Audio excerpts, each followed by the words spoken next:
Assalamualaikum warahmatullahi wabarakatuh. Perkenalkan, nama saya Muhammad Firman Maulana Haryana. Saya dari Pendidikan Jasmani dari kelas D, NPM akhir saya 151. Saya di sini akan menjelaskan tentang contoh iptek di bidang pendidikan ataupun bidang olahraga. Yang pertama itu ada contoh. Yang pertama contoh komputer.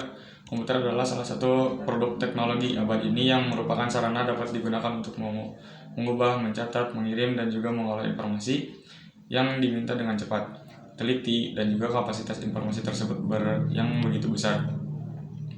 Sebagai contoh, kini telah menjamur internet yang sangat berguna untuk mencari dan menerima informasi dari agen-agen olahraga. Juga digunakan untuk alat-alat yang dapat mencatat dan mengolah data secara cepat tentang status atlet sebelum dan sesudah latihannya. Misalkan ergosom. Selain itu juga diciptakan stopwatch yang dapat mencatat dan juga merekam lebih dari 1000 memori dan bahkan dapat cepat mencetak langsung dari hasil suatu perlombaan. Yang kedua ada di bidang material, sarana atau prasarana.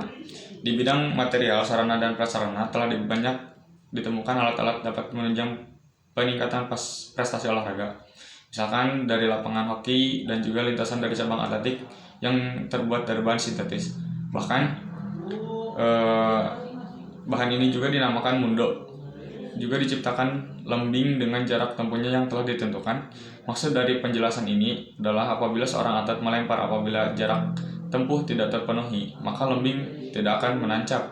Selain sarana dan prasarana yang juga digunakan untuk latihan dan juga pertandingan, masih banyak alat-alat sarana laboratorium yang dimanfaatkan di bidang olahraga. Sebagai contoh, telah digunakannya untuk menganalisis komposisi tubuh, untuk menguraikan aspek materi dan juga tubuh manusia. Dengan alat ini, tubuh manusia dapat dipahami dengan pengertian air, lemak, jaringan dan pengukuran metabolisme. Selanjutnya telah ditemukan juga dan dimanfaatkan oleh para ahli olahraga, pelatih, dan juga atlet-atlet untuk menganalisis gerakan sehingga dapat suatu bentuk gerakan yang baik.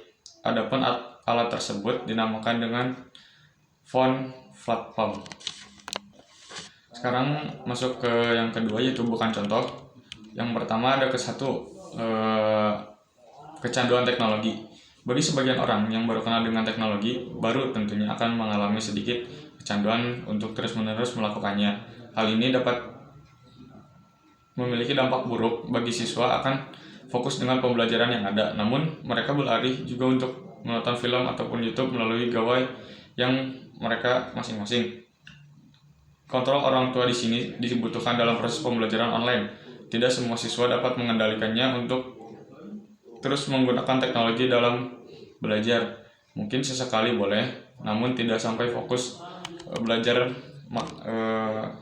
Namun jika sampai tidak fokus belajar, maka ini akan berdampak buruk bagi siswa tersebut.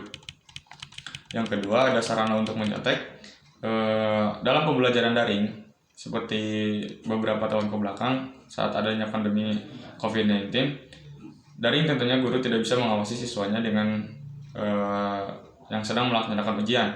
Siswa dan juga guru berada di tempat dengan perantara gawai dan juga aplikasi pembelajaran. Seperti contoh yaitu ada Classroom, Zoom, dan juga yang lainnya. Sedang dengan adanya iptek, siswa dapat mencontek dari Google atau buku untuk mengetahui jawaban dari soal yang ada. Lama-kelamaan, ini akan berdampak buruk bagi akademik siswa tersebut. Siswa juga tidak akan benar-benar memahami atau paham tentang mengenai materi yang telah disampaikan oleh guru tersebut.